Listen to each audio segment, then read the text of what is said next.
Assalamualaikum warahmatullahi wabarakatuh. Perkenalkan, nama saya Zafri Alfani dengan NIM 2320 23009. Di sini saya akan membuat video MK resolusi konflik dengan judul manajemen dalam pengendalian konflik. Konflik adalah suatu kondisi di mana terjadi perbedaan pendapat, kepentingan, tujuan, atau persepsi antara dua pihak atau lebih yang saling berinteraksi.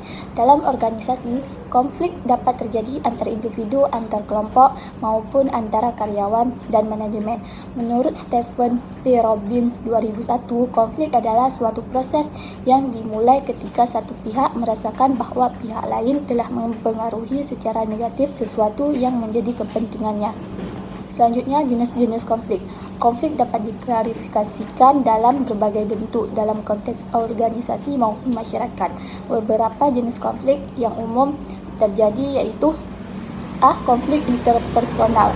Konflik interpersonal adalah pertentangan yang muncul antara dua individu atau lebih. Contohnya, konflik yang terjadi antara dua rekan kerja karena perbedaan cara bekerja atau adanya kompetisi dalam meraih posisi tertentu. B. Konflik kelompok. Konflik kelompok terjadi ketika dua atau lebih kelompok dalam organisasi atau masyarakat terlibat dalam pertentangan.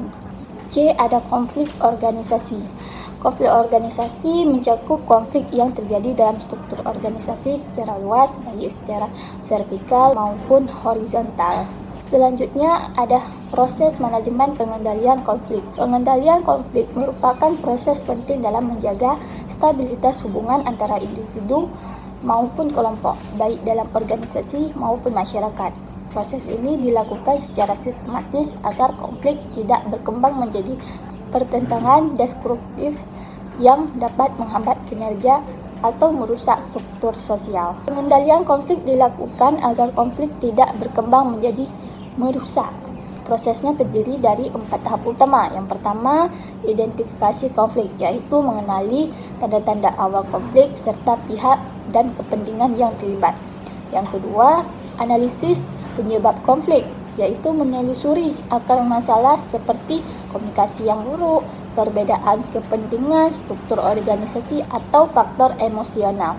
Dan yang ketiga, penentuan strategi penyelesaian seperti mediasi, negosiasi, kompromi, kolaborasi, atau strategi lain yang sesuai dengan situasi konflik.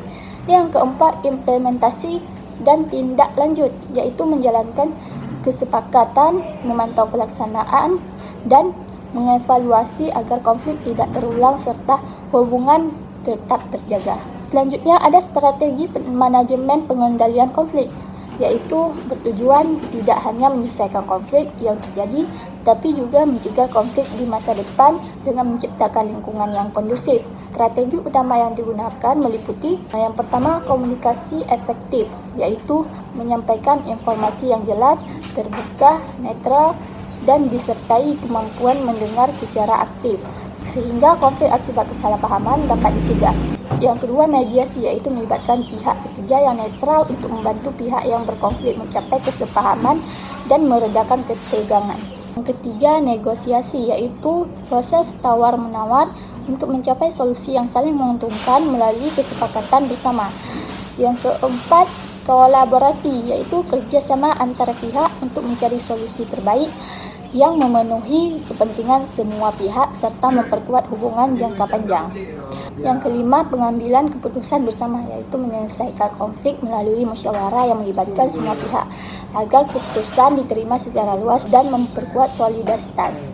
Kesimpulannya, konflik merupakan bagian yang tidak terpisahkan dari kehidupan organisasi dan masyarakat akibat perbedaan kepentingan, nilai, dan persepsi. Oleh karena itu, konflik tidak dapat dihindari tetapi dapat dikelola secara efektif. Manajemen pengendalian konflik dilakukan melalui proses sistematis mulai dari identifikasi konflik, analisis penyebab, penentuan strategi penyelesaian, hingga implementasi dan tindak lanjut. Strategi seperti komunikasi efektif, mediasi, negosiasi, kolaborasi, dan pengambilan keputusan bersama terbukti penting dalam meredam konflik serta mencegah konflik berkembang menjadi destruktif. Dengan pengendalian konflik yang tepat, konflik tidak hanya dapat diminimalkan dampak negatifnya, tetapi juga dapat menjadi sarana memperbaiki hubungan, meningkatkan kerjasama dan mendukung tercapainya tujuan bersama secara berkelanjutan. Sekian, saya akhiri. Wassalamualaikum warahmatullahi wabarakatuh.